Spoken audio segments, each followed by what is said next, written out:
Hola! I'm back from the Dream Unlocked. Now I'm talking about us writers. Hello, everybody! I think I flip-flopped this, but in terms of the order, I think writers are supposed to be before, but okay, let's see what we can do. So, I have some great questions from Cherie, who writes, how do you write insightful dialogue? And I would like you to pay attention to the video right before this, the live video where I'm talking about what your emotional chords are, because the emotional chords exercise that I've created for actors is the same exact process, right?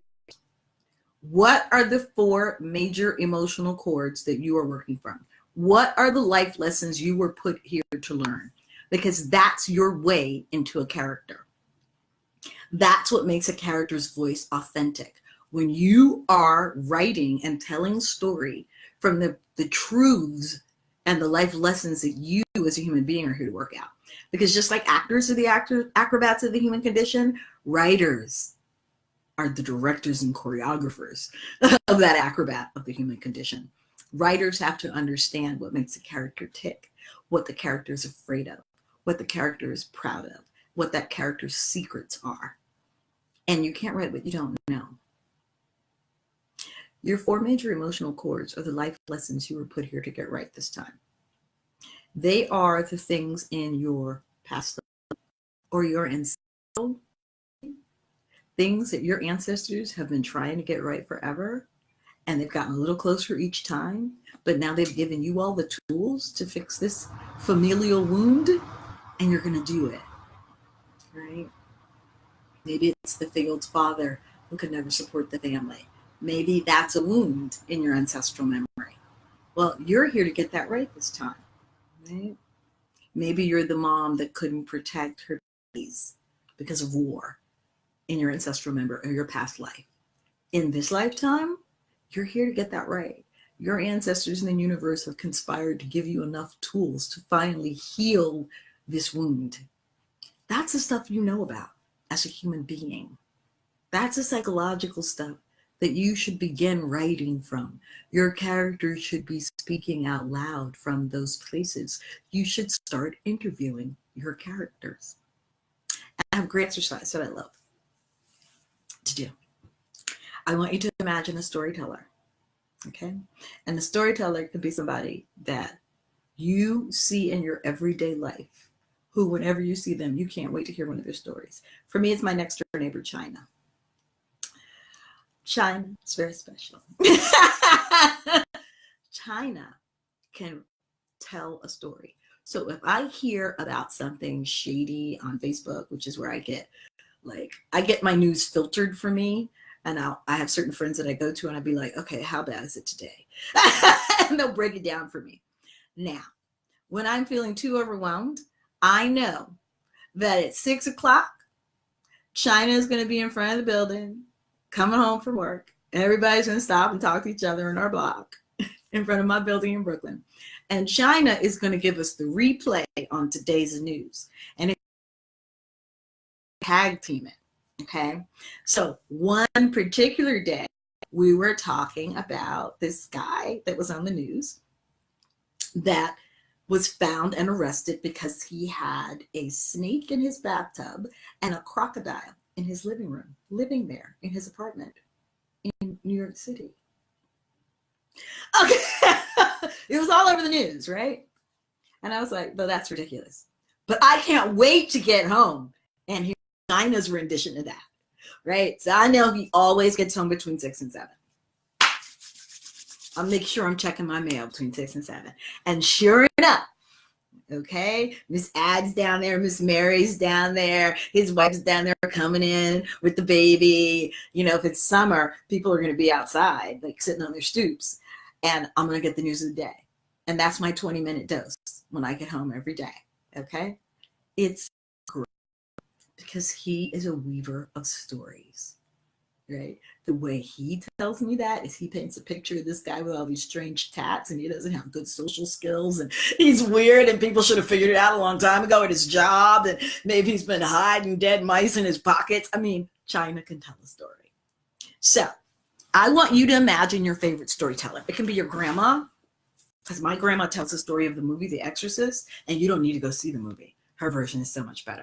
I want you to imagine a storyteller, someone you know who can tell a joke, who can weave a tale.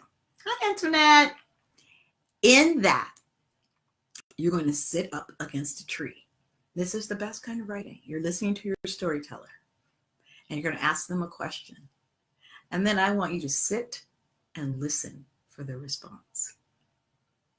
That's what great writing is.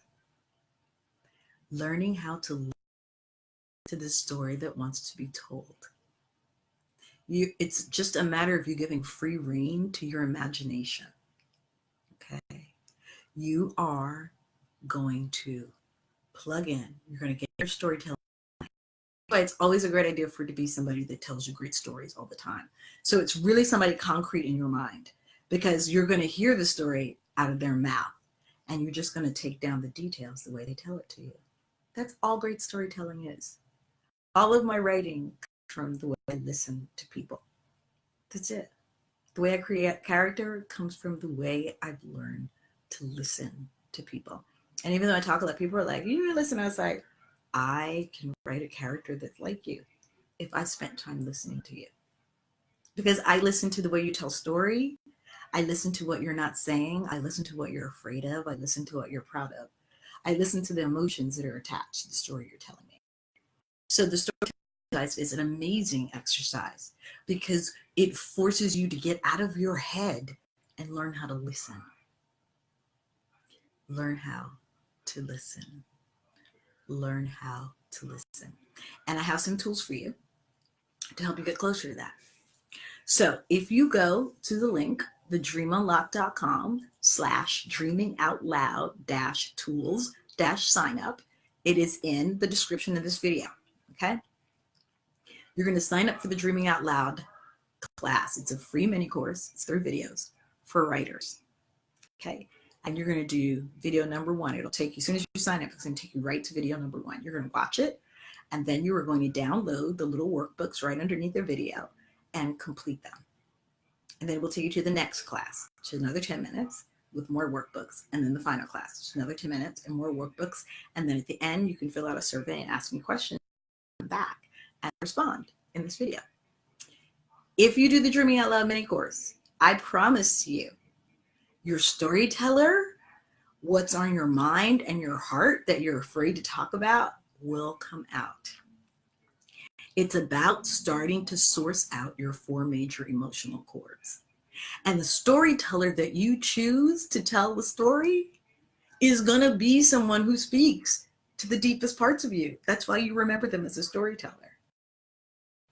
The dream will help give you prompts and triggers to get the imagination going, to start thinking about things that you really just don't give yourself permission to think about. How you feel about things, what you're proud of, what you're afraid of, moments in your life where you've had the opportunity to do something outside of your comfort zone and how amazing it was, right? It's a deep reflective exercise, all about how you're built emotionally, okay?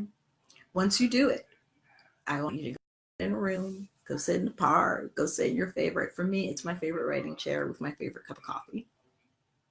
And I want you to imagine you're leaning up against a tree in a beautiful park and get your storyteller in your mind's eye. Who are they?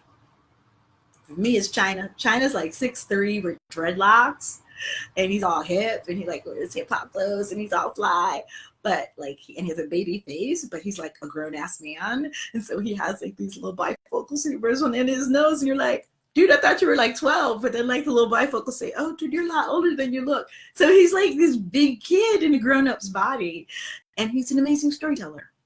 So I imagine China, or I imagine my 4'10" grandma, who when I was growing up was 5'2", but now she's 4'10", telling a story. Because my grandmama can tell a story while she's making a pound cake, on her way to work, getting in her Camaro.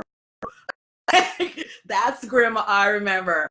who could be like, I got my job, I got my red Camaro, I got my little afro, I'm going to do this, I'm going to do this, but I'm going to bake this cake and tell you the story, and then I got to go fly. Bye. She could be the story.